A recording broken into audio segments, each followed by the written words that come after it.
जय गुरु जी, शुक्राना गुरु जी, अनंतम शुक्राना गुरु जी। संगत जी, आज मैं अपने पापा का एक सत्संग शेयर करना चाहूँगी। आज पापा घर पर आए संगत जी, और उन्होंने अपनी लाइफ के कुछ हिस्से मेरे साथ शेयर किए। संगत जी, पापा ने बताया कि मतलब एक तरह से उन्होंने अपना सत्संग सुनाया। मेरे पापा का सत्संग है, और संगत जी जब वो बचपन में थे, बहुत छोटे से थे, तो वो अपने दोस्त के साथ एक कुटिया में गए थे। पहले गांव में मंदिरों को कुटिया बोला जाता था। संगत जी जब वो वहाँ पर गए तो वहाँ के जो पंडित थे, जो भी वो थे, कहते हैं पापा बोलते कि वहाँ पे एक छोटा सा वो आता था बच्चा, चांदी की चैन पहन के हमारे गांव में, तो सब उसे गांव में खिलाते थे।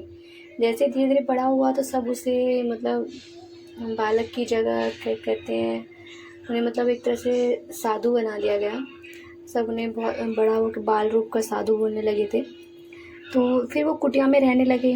तो पापा जब छोटे थे तो वो जब वहाँ कुटिया में गए तो जैसे छुई मुई का पेड़ ना छू रहे थे, तो बच्चों को बहुत आनंद आता है छुई मुई का पेड़ छूने में।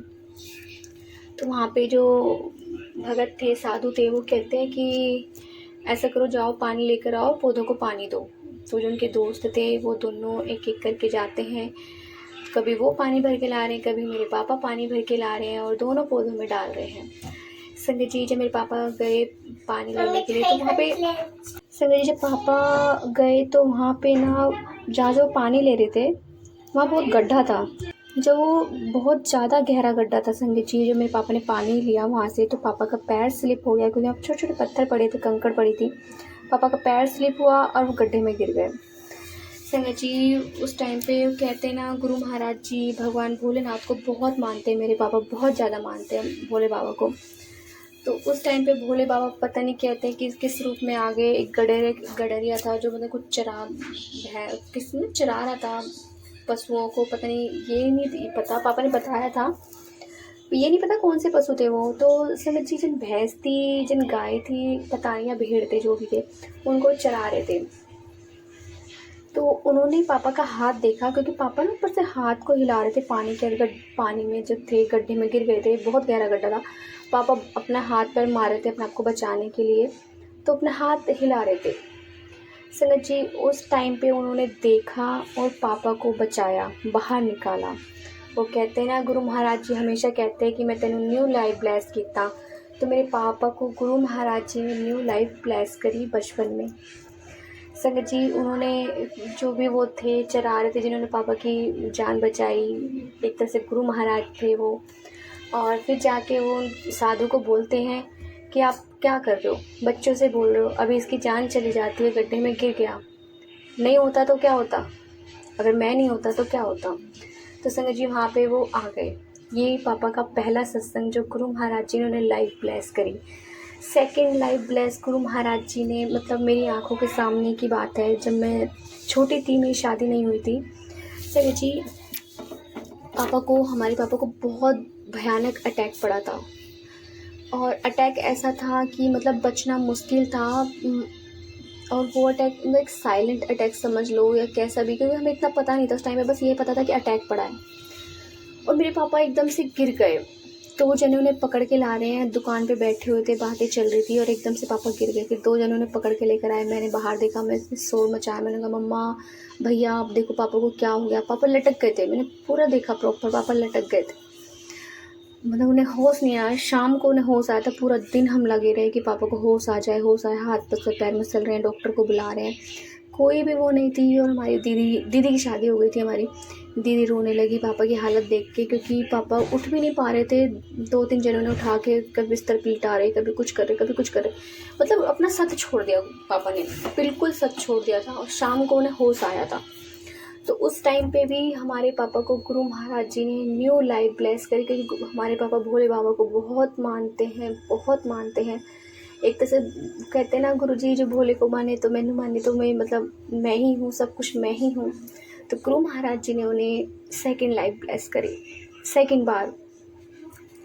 संगत जी फिर पापा ने एक और सत्संग सुनाया अपना, कि उन्होंने बताया कि एक बार वो बस में जा रहे थे हरिद्वार, और जब वहाँ जा रहे थे तो आते वक्त हमारे पापा को बस में अटैक पड़ा। पापा गिर गए, एकदम से बेहोश हो गए। मम्मी चिल्लाई, मम्मी के पापा के साथ एक जना और गया था, तो मम्मी ने उनको आवाज़ लगाई, वो आए, फटाफट पापा को देखा। बस वाले ने देर नहीं लगाई, वो हमेशा बहुत लंबे रूट से जाता था, उसने फटाफट कट मारा और सीलमपुर की साइड को लेकर आया और उसने घर पे लाके छोड़ा। संगत जी, उस टाइम पे पापा को साइलेंट अटैक पड़ा था, पापा मरते मरते बचे थे उस टाइम पे भी। उस टाइम पे तीसरी बार गुरु महाराज जी ने उन्हें लाइफ ब्लेस करी। संगत जी, अभी कुछ टाइम पहले मेरे पापा को कैंसर है और पापा बताते हैं कि उन्हें 20 साल से कैंसर है। एक गांठ है उनके निचले हिस्से में, टुंडी से नीचे। पापा ने बहुत डॉक्टर से चेकअप करा, हर कोई कहता था गांठ है, कुछ नहीं होने वाला, कुछ नहीं है, गांठ नॉर्मल गांठ है, ठीक हो जाएगी। लास्ट में आके उन्हें अब पता चला, जब उन्होंने एक मोदी नगर में एक डॉक्टर हैं उनको चेकअप कराया, तो उन्होंने कहा कि ये गांठ आपकी कैंसर की है और जैसे भी आप चलते रहिए, आपकी गाड़ी चला रहे हैं भगवान जी, बस चलाते रहिए भगवान भरोसे। पापा खुद कहते हैं कि मुझे खुद भी यकीन नहीं कि कैंसर वाला इतने टाइम तक नहीं जीता है, मैं इतने सालों से जी रहा हूँ, कैंसर की गांठ लेके घूम रहा हूँ, वो इतने टाइम से जी रहे। अभी साल भर पहले मेरे पापा की अचानक बहुत ज़्यादा तबीयत ख़राब हुई, साल भर में 6-7 महीने पहले, और इतनी तबीयत ख़राब हो गई थी कि उन्हें बहुत उल्टियाँ हुई, उनके मुंह से काला काला गंद निकल रहा है। पता नहीं गुरु महाराज जी ने कौन से कर्म काटे, उनके मुंह से भी काली उल्टी, पोटी भी एकदम, पोटी के जरिए भी काले काला निकल रहा, सब कुछ काले काला। डॉक्टर से मेरे भाई पूछे तो डॉक्टर ने हाथ हिला दिया कि मतलब नहीं बच सकते, बिल्कुल इम्पॉसिबल है, हम कोशिश कर रहे हैं, नहीं बचेंगे।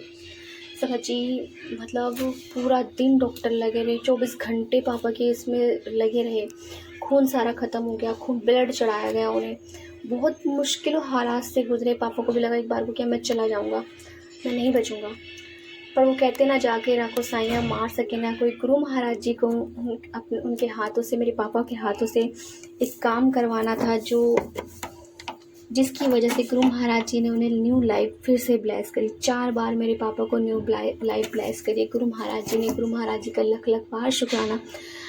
आज मेरे पापा जो हैं वो एक मंदिर के प्रधान हैं और अब वो एक मंदिर बनवा रहे हैं। मंदिर पहले से ही बना हुआ है ऑलरेडी, बट उसका दोबारा से इनॉग्रेशन करवा रहे हैं।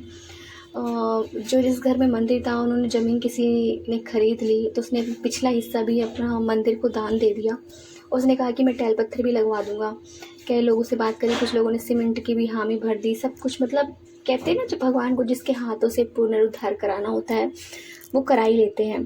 तो गुरु महाराज जी मेरे पापा के हाथों से मंदिर को बनवा रहे हैं, ये उनका शुक्राना है। गुरु महाराज जी ने पता नहीं कौन कौन से कर्म मेरे पापा के काटे हैं, तो शुक्राना है गुरु महाराज जी का, अनंतम अनंतम शुक्राना है।